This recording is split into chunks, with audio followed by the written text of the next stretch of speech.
Good evening. My name is BJ Ward. I'm the director of the Warren Community College Visiting Author Series. I'm delighted to welcome you here tonight for a reading by two poets, Catherine Doty and Jared Harél. First, I'd like to thank a couple entities for making this entire reading series possible. The whole Visiting Author Series is supported by a grant from the Warren County Division of Cultural and Heritage Affairs. I would also like to thank the administration of Warren Community College for supporting this series for what is now 26 years. Our first author tonight is Catherine Doty. Catherine Doty is a poet originally from Paterson, New Jersey. She's the author of the recently released Wonderama here, and an earlier collection called Momentum here. Both of these books are published by Cabin Cary Press, which is a press based right here in New Jersey. She is the recipient of a fellowship from the National Endowment for the Arts, as well as an Academy of American Poets Prize, and fellowships from the New Jersey State Council on the Arts and the New York Foundation for the Arts.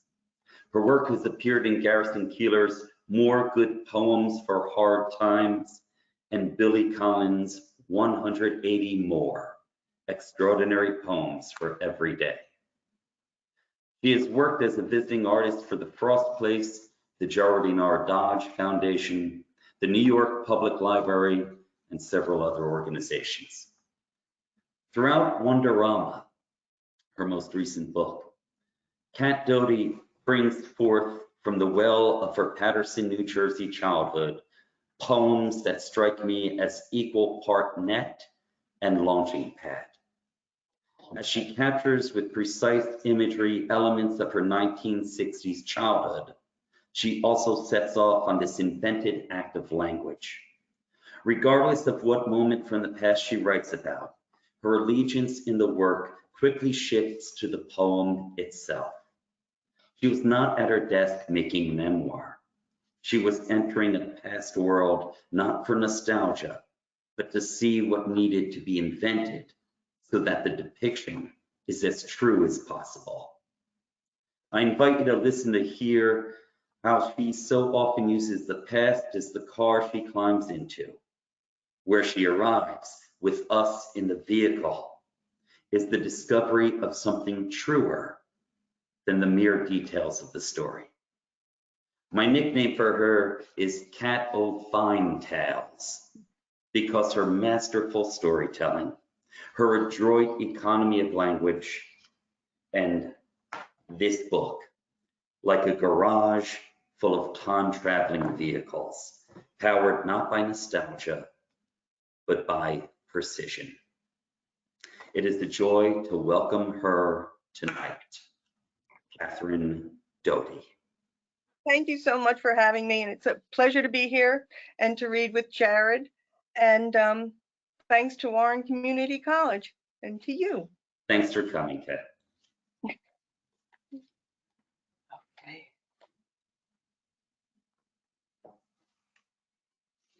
I'm going to start with a poem called The Dawn of Beauty.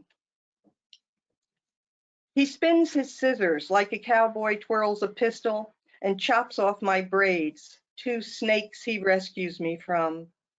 They lie on the kitchen floor among the crayons, near a drawing I made of the famous Paterson Falls.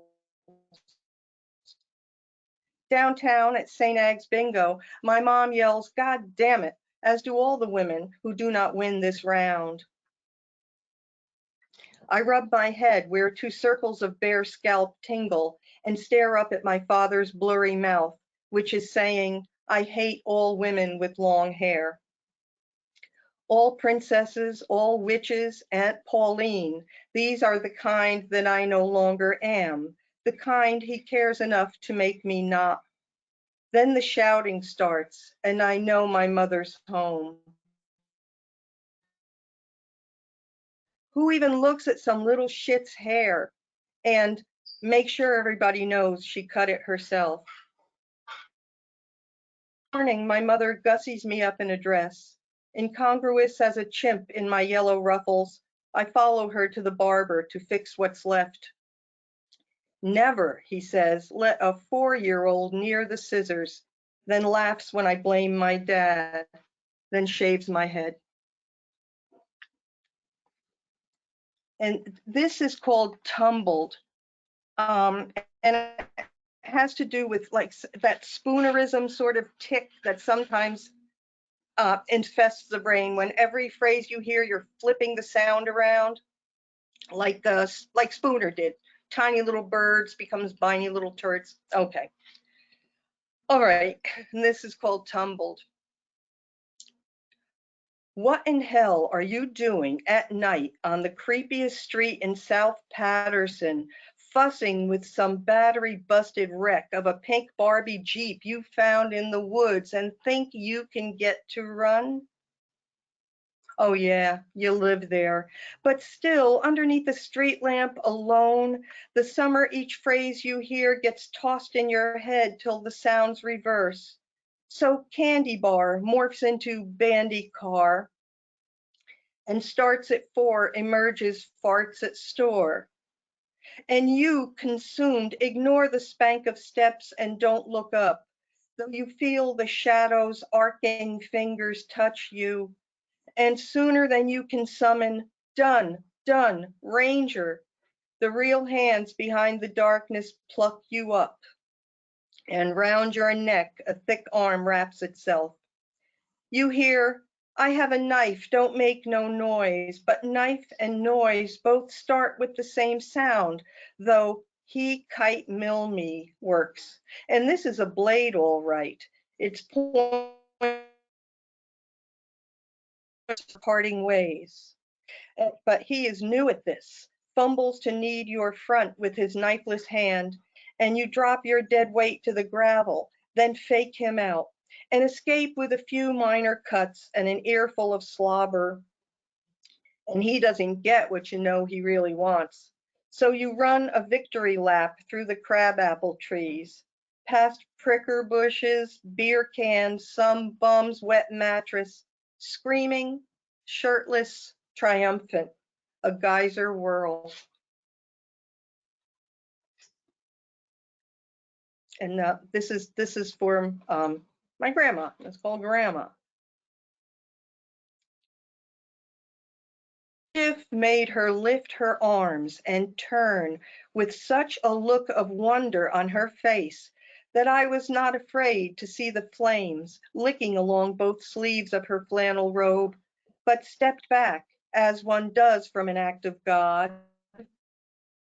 the better to take in her glittering pale green eyes, her pirate's nose, the few yellow teeth in her little open mouth, as my mother, her own mouth open in a scream, rushed up behind her to yank off the blazing robe and dance. It's burning. And Grandma, naked, jubilant, winked at me, while the kettle shrieked its way to boiling and sent me from some far hilltop in her far world, a vision of what it was certain I'd become, wild-eyed and crazy and blazing like a 6-gun. Nothing at all to be met with shame or fear. So this is for her, who now has long been ash, a chronicle, the last word of which is, oh.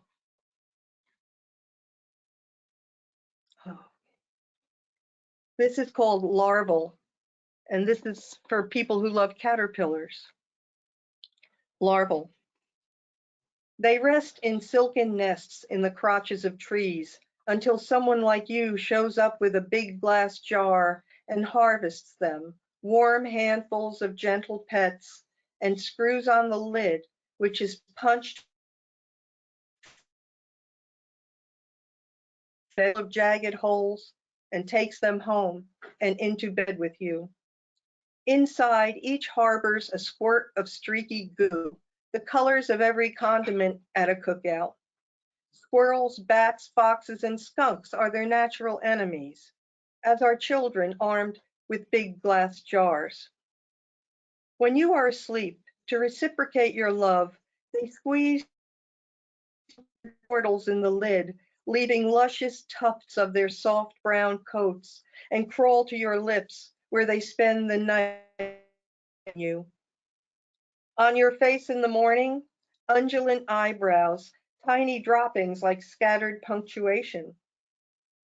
Like you, not one will find itself with wings, though one potential moth, too weak to travel, remains in the jar on a twist of wilted grass and stares up at the stars you made for her.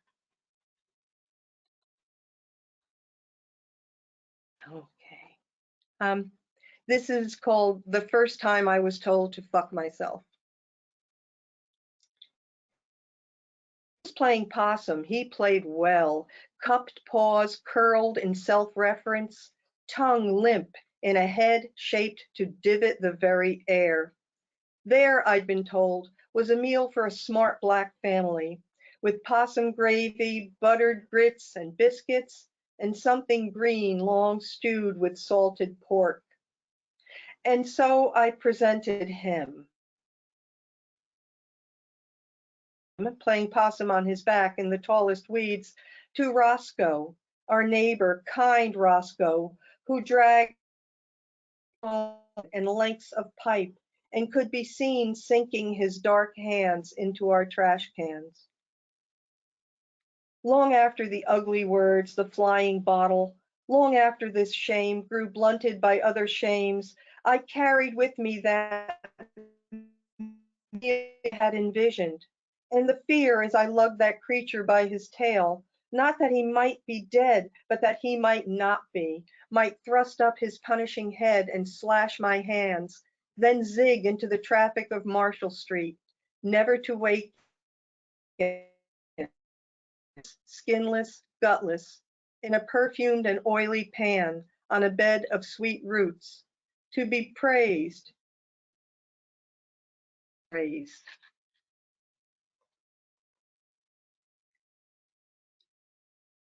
This is called Standing, 1964. See her clothes as they drop in the yellow weeds of the yarrow. Her arms are lifted too. She exults or prays. She is narrow and flat, her skin white as surrender. The thatchy back of her head is a patch of knots. Her teeth are rotted, but then so are theirs, bared as the boys reach to touch her, not unkindly. They are 16, and she is half their age. Above them, a star goes dark, or many darken. A sky-cleaving jet unfurls 4 slender trails. She feels like the pine cone seed that split the boulder, the bullet exploding the head of the president. Once invisible, once inconsequential. At last in her rightful place. There's a sort of a recurring character in this book, and her name is Franny, and she's just arrived from, we don't know where, but she's in Patterson now, and she needs someone to show her the ropes, and it ended up being me. So this is called New Girl in Town. Cross the street, Franny, if ever you spy Joe Moe, whose hand-hewn tar paper shack we approach on bets, or pitch chunks of pudding stone at from moving cars. You'll want, too, to skirt Donna's uncles, drunk and jolly, who'll sneak through your screen door with snow cones and try to kiss you, and Ronnie V, who just got out of Rahway. We're not supposed to know what got him there. And St. Ag's School is an iron maiden of dangers, though statues of saints peer out of each dusky corner, and Jesus, his plaster self, tops the entrance stairs, where one day he stared at a second grader's vomit, hand held before his exposed and flaming heart, as if to express distaste for incarnation. Expect more shame to be handed out than blessings, administered lavishly both in word and deed. For girls, 18 inches of steel on open palms. For boys, once slung across a nun's black lap, lusty wax on the seats of their regulation pants. So that's about it, Fran, except for that candy store where the old guy gives out wax lips for Halloween and ends of cold cuts to the dogs he lets inside. He'll say, "Sweetheart, you look pale. Are you on the rag?" If you're hungry, Franny, tell him yes. He'll put his hand on your stomach and then on your forehead, then tell you you're clammy, then toast you a piece of toast. Okay. This is called Condemned, and it's in 3 parts. Condemned. 1. Franny and I leave school with Debbie Nank, who's heard about Franny's house and wants to see it, and maybe step inside if she has the nerve. But because it's Friday, and Friday means Kraft macaroni, Franny runs the steep last block alone. Debbie freezes when we reach Franny's slumping porch, the house with its caving roof and glassless windows. She confides in me that if that's where she had to live, she'd race to the footbridge and hurl herself into the falls. Then she asks me where I live, which is downstairs from Franny. 2. Before waddling off to snooze in the dark all day, our mother's possum peeks out from his hole in the wall, one seated each evening with berries and cold spaghetti, and night crawlers pried from the ground with a carving fork. In volume O of A Neighbor's Funk and Wagnalls, in dawn's primal light, with coffee and some despair, she learns that the only marsupial in our country, not to mention the first one ever to live in her kitchen, belongs to the least evolved of all the species. Like her, for millions of years, he hasn't changed. But for now she takes solace in her possum's opposable thumbs, the phalanx of fangs he bears in a pink-tongued yawn. Soon her children will waken and plague her with their needs. 3. While Peggy draws John Lennon on the wall, I print in magic marker on the ceiling a poem I love about poppies and the dead.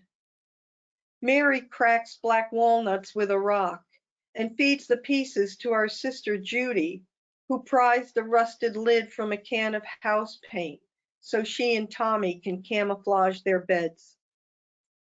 In the kitchen, our happy mother plays Nelson Eddy so loud that it drowns out the screams of the couple upstairs. She is the reason, she tells us, why we are so smart. And smarts you can't buy, or we'd sell ours and get a TV. Okay. This is Working Girls. It's dedicated to Althea, Gladys, and Four-Way Annie. Like them, she excels at her game and is fairly fearless. Like them, she endures the tedious for cash. So at 7 p.m., when most sitters head to the suburbs, she appears with a sleeve of Fig Newtons and Charlotte's Web at the sprung and screenless door of town's busiest hookers, who glance at her once, then pounce into their night. How to describe the extent of the house's squalor? Sink tectonic and dicey with towering dishes, corners piled with bottles, clothes, and shoes, and a smell, egg rotten, easily traced to its source. A girl, the victim of a recent Tonette home perm, whose blistered scalp is martial with rows of curlers. And babies, 2, one clobbering the other, who rocks on his hands and knees in a pizza box. But for a few more flies, she could be home. When the women return at 2, she expects them to jingle. At least the one she's heard does things for quarters. But Annie's the one who pays her in rolled up dollars, who waves at her from the window like someone's mom. There's nothing really worth telling those other sitters who work tonight for good people in fancy houses, then scattered before the dads try to drive them home. And my last poem is called JC and Me in the Summer of '64.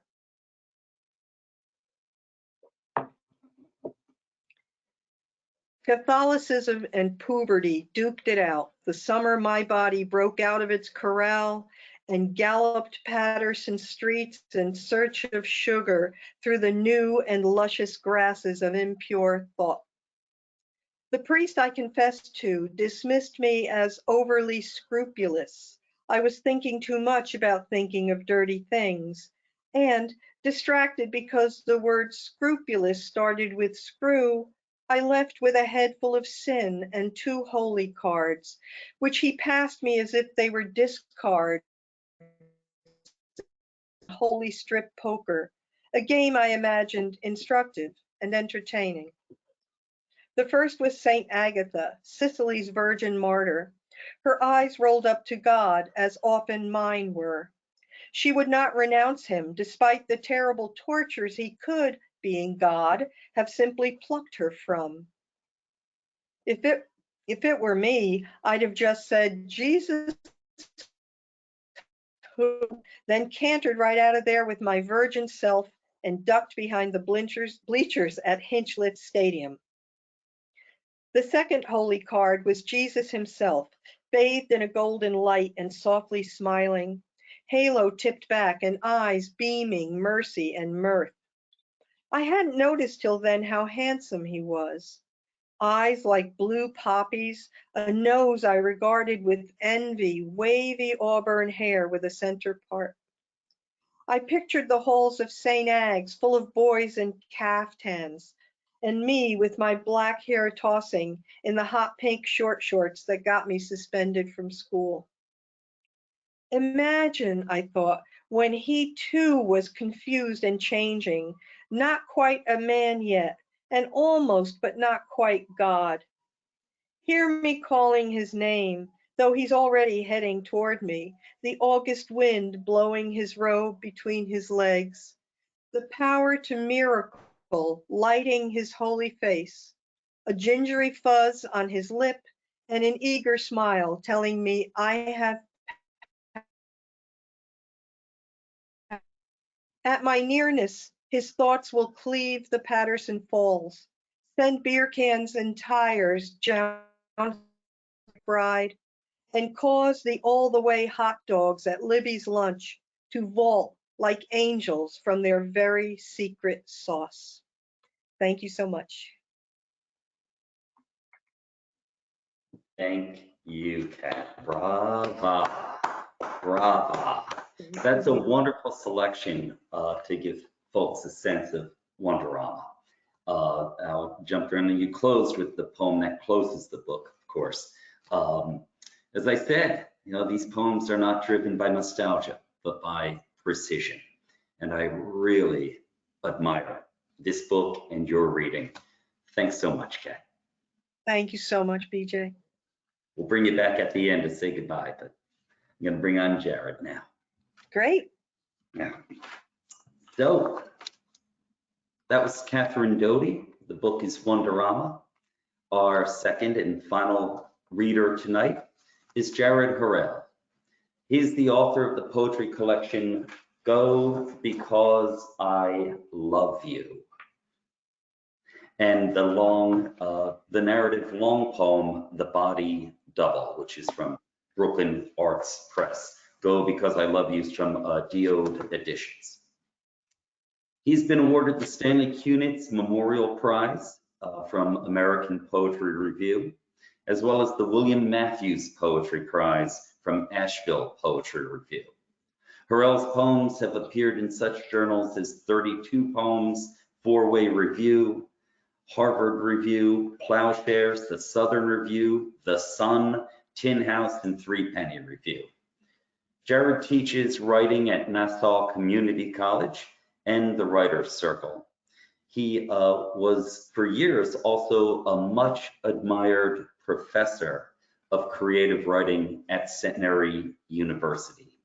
He was very popular with the students, some of whom were my former students who went to study under him. And he's popular with the writers in the Warren County community. He lives with his wife and 2 children in Queens, New York. Go Because I Love You is a wonderful experience. These poems have humor and heartbreak, wonder, and a seasoned skepticism.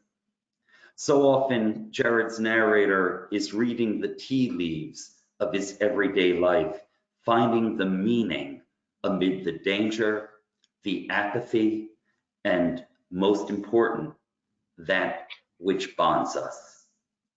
And that's the thing about this book. Go, as in we are parting now, then because I love you, as in we are so connected.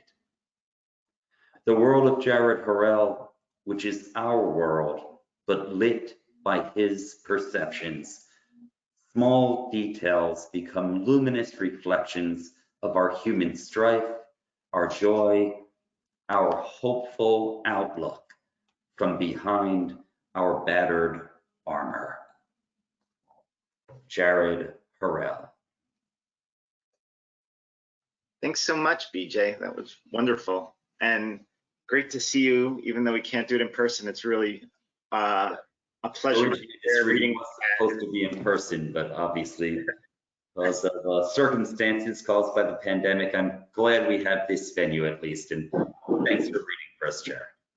Thank you. And you might hear there's a little bit of thunder outside my window, but we'll do what we can. So thank you so much to BJ. Thank you to Warren Community College for inviting me and hosting me. And thank you all for being here. There's some friends, some family, I think some students out there in the crowd. And thank you all for listening in. Also, Kat, thanks so much for your poetry. It was wonderful to share this with you as well. So I'm going to read 10 poems total. I'm going to read 5 from my collection, Go Because I Love You. There's a link, or there should be a link in the chat to purchase a copy, or if you'd like a personalized copy as well. And I'm going to read 5 poems that's going to be newer work from my next collection. So 10 poems total. I like letting people know sort of what they're in for. That way, if you're enjoying the poems, you know how many you have left. And if you're not enjoying the poems, well, you know how many you have left. So anyways, I'm going to start with what's kind of the title poem from my collection. And it's really a book of arrivals and departures. Like BJ was saying, that kind of love and loss intersection is really where the poem kind of finds itself, is where the book finds itself. So this first poem is actually grounded in a phrase my wife says when she's feeling particularly ambitious. She's a lawyer, I'm not. And maybe that accounts for it. But she has this phrase, and it's "go so you can come back." So that's the name of the poem. Go so you can come back, says my wife, meaning go, but don't linger in frozen foods or forget where you parked or chat up the cashier. Go, certainly, because something needs getting while the baby takes a nap and the snow isn't snowing, and here are some coupons that happen to be expiring. So go before all the ripe produce turns soft and stringy, and school lets out and a tallish boy hawking Skittles by the entrance wins you over, and you throw him cash, your wallet, everything for the sake of his underfunded football team, because though you never loved football, you love James Wright's poem about football and solitude, and those suicidally beautiful galloping sons who go at it and go because I love you, though I also love those Parmesan pop chips. And to love is to leave room for longing, but come back so that we might go out together later in a perpetual rotation of goings and comings which requires nothing but patience and faith that when we go, we remember where is home. So that's the first poem in the book, and that sort of gets things going. This next poem, I wrote it pre-COVID, and reading it now post-COVID, it still kind of feels like a COVID poem to me. It's a poem about distance and connections and living in confined spaces. I live in Queens, so I wrote this when we were living in this small apartment, and it's called All Possible Fates. The universe is expanding, but my apartment is not. This is balance, I tell myself, tripping over trikes, toy blocks, the way a house cat can convince itself a mattress is wilderness, its very own savanna, or how no one in the neighborhood can afford the neighborhood, though we ghost past townhouses pretending they are ours. In the end, isn't it in our nature to disperse, to pull away? When my daughter begs to play hide and seek, I try my best not to find her immediately, but there are only so many places to hide. Then one day, sick of ducking behind sofa cushions or under the desk, she slips into the bathroom, snaps down the lock, 3 years old and well out of reach. Before I knew I too could disappear, I would leap off balconies, bunk beds and swings, bike to the brink of each dead-end street. I write this beside a man weeping into the arts and leisure section of the Times. His lips are quivering, face wet, yet what can I do but look away? I look away, but he's in this now, fixed inside, like how my daughter was a door I threatened and pleaded with until she felt like having pancakes and turned the knob. I admit all fault to all possible fates. Are we bound to be an airport where everyone leaves? We eventually did get out of that apartment to a slightly bigger apartment at a higher floor, which is where I live now. And this poem is kind of about that view, that from the higher floor, which is kind of what sold us on the apartment, honestly. It's also a poem about perspective. It also features my daughter as well. She's in quite a lot of these poems, which pleases her tremendously. The poem is called New View. What luck the sunset is something to look at. Angelic grand gesture, braggadocio of sky, jogger in pink socks down a tie-dye avenue. This high up, I show it to my daughter. I say the sun's going to bed and the colors are its pajamas. I say this crap and it becomes her childhood. The deep, impossible nodding of her heart. It's hopeless. I can't help but speak of her heart. Crimson motor of meat and stardust, little metaphor, mighty tugboat. I say, you know, not everything I tell you is true. She says the sun waves goodbye, but the moon doesn't want to. So I'm going to read 2 more poems from this collection and then switch over to new stuff. This next one is, it's kind of a high school poem, actually. It's a little bit of a high school poem, a little bit of a millennium poem. I was part of the class of 2000, and I'm not sure how many of you remember or are part of senior cut day. So it's something the seniors in high school would do, where all of them would pick a day and not show up to school that day. And so I thought it would be kind of wonderfully counter-rebellious of me to show up to school on senior cut day. And so this is a poem about showing up to school on senior cut day. I'm going to just take a sip of water. Okay, senior cut day. An act of defiance, I decided to show up, attend every class, even take notes, though you couldn't do much with 3 or 4 students. Either Brian Hoffer with his coded binder, an early admissions letter to Brown, or Megan Dennis, recluse cellist, one absence shy of being held back. While my friends played hooky, drove to Jones Beach with frisbees and six-packs, expired sunblock and disposable cameras. I stayed and ate lunch with sophomores. Let them in on my own private joke. It was 1999, the rapture at hand. Our president was talking blowjobs on C-SPAN. Getting high that night in the bowling alley parking lot, I heard Andre pantsed Aaron, how goth Jimmy stripped to swim, so pale he blinded the beach.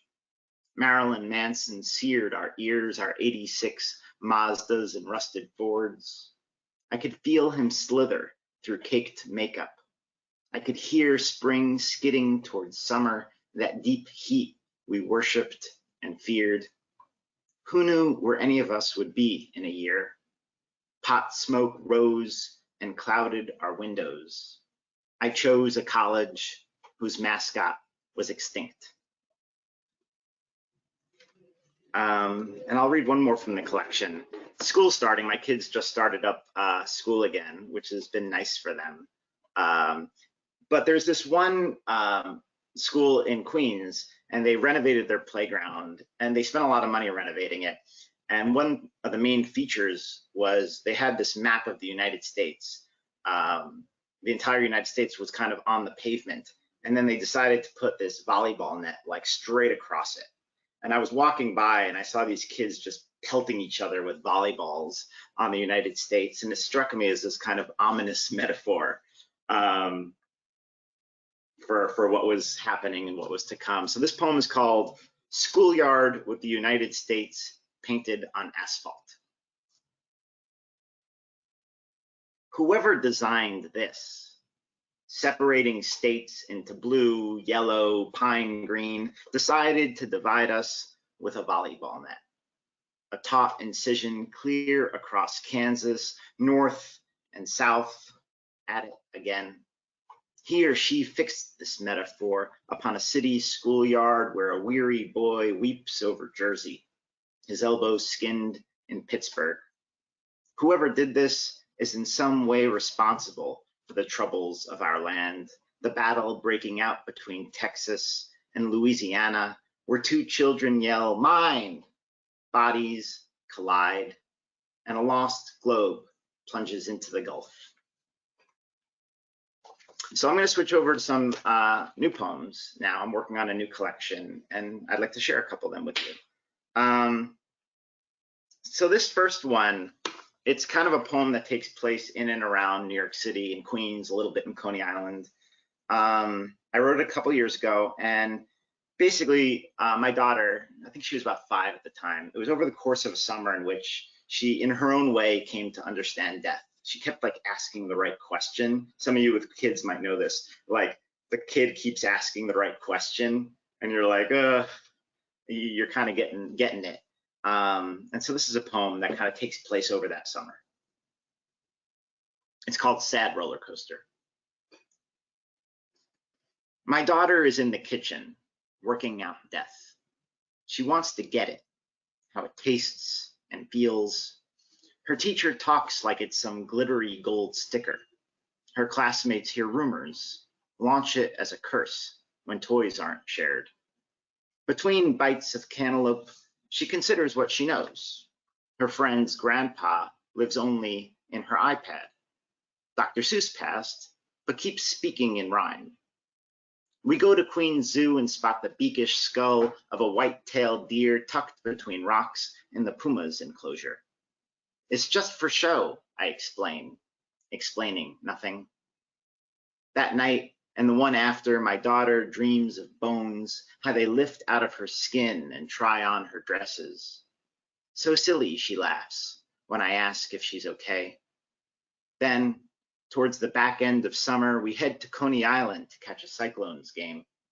We buy popcorn and fries. A pop fly arcs over checkerboard grass when past the warning track, the park wall, she sees a giant wooden spine. This brownish red maze traced in decay. She calls it Sad Roller Coaster, then begs to be taken home.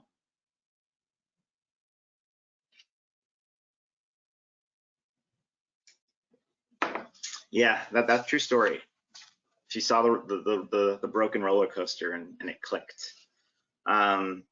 So in my new collection, I have a series of these self-portrait poems, and I thought I'd read a couple of those for you. This first one, it takes place in Binghamton, New York. Remember how I mentioned that in that other poem that I went to a college where the mascot was extinct? I went to Binghamton, SUNY Binghamton in upstate New York, and they had like a bear cat or a cat, and it was some mountain cat that we'd killed off. And Binghamton, for those of you who haven't been there, I loved it there, but it's kind of this cold, gray upstate city, very cold. And I lived across the street from two things. I had this like small studio apartment, and I lived across the street from this bank, and the bank had a board, kind of like a signage board that would always tell you the date, the time, and the weather. And I remember there was one month in February where if it was below 0, it wouldn't give you a number, it would give you dash dash. And I remember like a whole month of dash dash. And then one day I woke up and looked out the window and I saw 2, and it was 2 degrees out. And I was like, all right, it's 2, it's not dash dash. But the other thing that was across the street was a Red Cross where you could donate blood. And I found myself donating blood a lot when I lived there. It was just downstairs, and I thought it was kind of a good thing to do. And so this poem is about that. It's called Self-Portrait with Butterflies. Lonely and a little bored, I used to donate blood every 8 weeks at the Red Cross across the street from my studio apartment. Eyes skyward, arms shot straight, I'd sigh as the butterfly settled on my skin, its plastic wings drawn to a vein in my forearm. A thin river, ghost blue, and then warmth, like an oven turned low, a slow kindling beneath dark winter clothes. Afterwards, I'd pocket Oreos, fig bars, you know, a couple extra juice boxes for later that night, yet leave feeling lighter, like I'd done something no one could diminish. I still donate here downstate, but last spring, after the butterfly sting, I blacked out in a synagogue basement, my soaked back on a gurney as the plastic sack swelled. Nowadays, I can't tell who I meant to help, or how to help, or if anything really helps anymore. Though I guess that's me feeling lazy and drained while up north between 2 frozen rivers, a version of my youth re-enters that waiting room beside a rusted diner and an off-brand department store, lies back and believes he has so much more to give. So for those of you keeping track of the 10 poem meter, I have 3 left. This is another self-portrait poem. This poem, so we had, growing up in Long Island, there was this local amusement park called Adventureland, and my parents would take me there, and now actually I take my kids there sometimes. So the poem is kind of rooted in that place. It's called Self-Portrait at Amusement Park. And this one actually features my son. My mom and I take my son to Adventureland to ride every conceivable vehicle in identical slow circles. We watch the fire truck keep pace with a rocket ship, an old buggy with the Formula One racer. The park is pretty dead, so she lets him stay on. This teenage employee with a bright red visor and a look so vacant it quiets the soul. As a kid, I once proclaimed, when I get older, I want to work at Adventureland. To which my mother swiftly replied, when you get older, you want to own Adventureland. Turns out I did neither. But that exchange persists in the annals of family history as a testament to ambition and a healthy entrepreneurial spirit.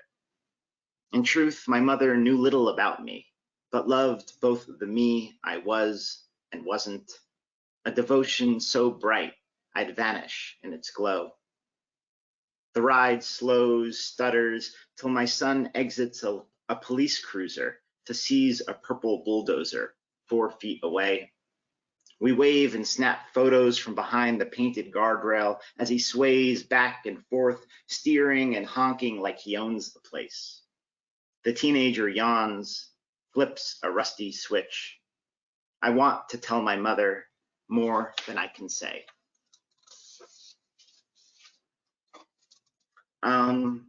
So one of the things that happened in this past COVID year was that my in-laws sold their house and got rid of all their stuff. There was a lot of stuff in that house. And one of the things they got rid of were their beautiful encyclopedias.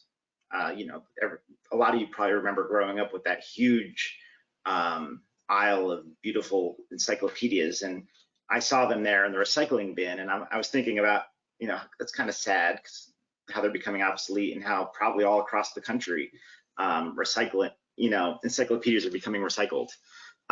So this is an elegy to that. It's called Elegy for Recycled Encyclopedias. In the end, every detail in the world couldn't save you. Not a thorough summation of medieval plumbing systems, nor the range and migration patterns of a Eurasian bullfinch.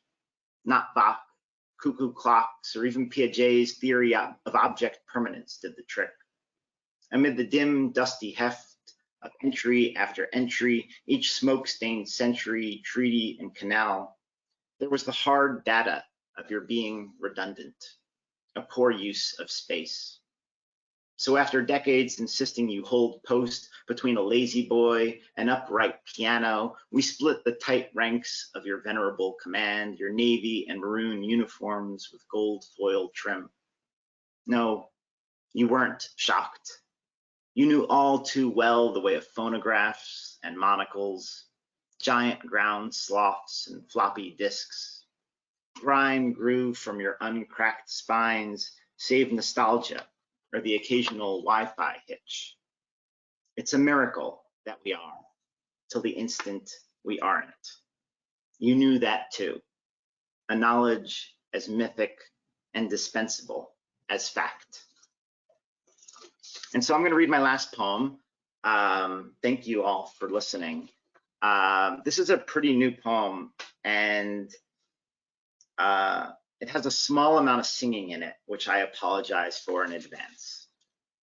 It also features my kids. It's called Meditation on Discovery and Thwarted Desire.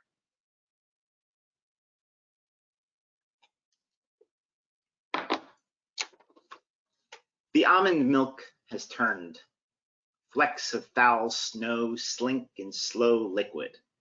Not the discovery I had angled for this morning, but as my dad likes to sing like some Jewish Mick Jagger, you can't always get what you want, which is just what I croon to my two children, driving them up the wall, because of course, all they want is to get what they want. A fifth scoop of gelato, to play Minecraft till their eyeballs pixelate in their skulls. What humbling work to haul kids towards thoughtful, the kind and humankind, like a foreign language on a stubborn tongue. Yet even as a toddler, my son would refuse a lollipop if his sister didn't get one, still plucks an extra sticker to gift her after school. And hell, my daughter can't ride an elevator without making a new friend or some lady's day by praising her earrings, her sweater, or purse. My point about discovery has escaped me by now, though I know the old chorus for thwarted desire. My cereal will be dry, coffee bacon black. I will try against hope to be better than myself, which is all I've ever wanted and everything I need. Thanks very much.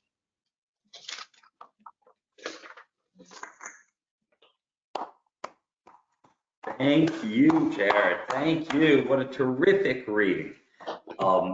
This was my vision for tonight, bringing you two together into one virtual space, I guess. Originally, we're supposed to be in person. What a terrific evening of poetry. Thank you, Jared Harél. Thank you, Kat Doty.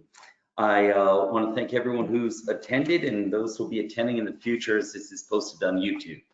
Those of you who are willing to come out, our next series event is supposed to be in person on Thursday, October 28th at 7:30. It could transition to online, but right now it's supposed to be in person with the novelist Wally Lamb.